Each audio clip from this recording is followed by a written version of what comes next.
আজকের recipe chicken curry. এটা খুবই অল্প সময় ও অল্প উপকরণে তৈরি। প্রথমে আমরা নিয়ে নেব 500 গ্রাম চিকেন।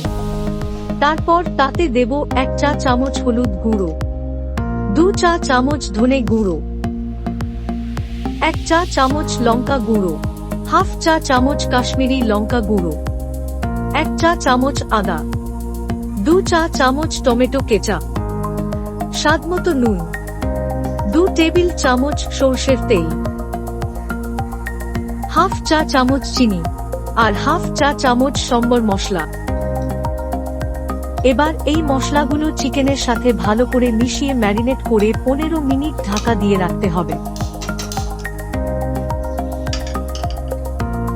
এবার কড়াইতে 3 টেবিল চামচ সরষের তেল দিয়ে প্রথমে গোলমরিচ, রসুন আর পেঁয়াজ দিয়ে ভাজতে হবে।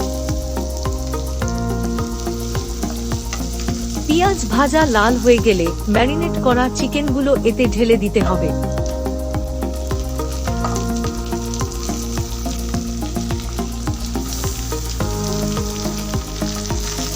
এবার মিনিট 5 ভালো করে কষার পরে পরিমাণ মতো জল দিয়ে ঢেকে দিতে হবে।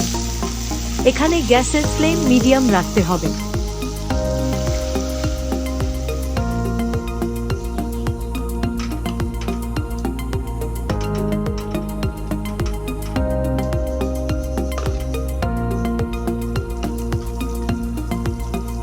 কুড়ি মিনিট পরে সেদ্ধ হয়ে গেলে ধনেপাতা ওপরে ছড়িয়ে ঢেলে নিতে হবে।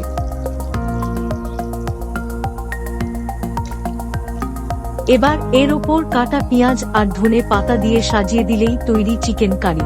ভিডিওটি ভালো লাগলে লাইক, শেয়ার করে দেবেন আর আমাদের চ্যানেলটা সাবস্ক্রাইব করে নেবেন এরকম আরো রেসিপির জন্য।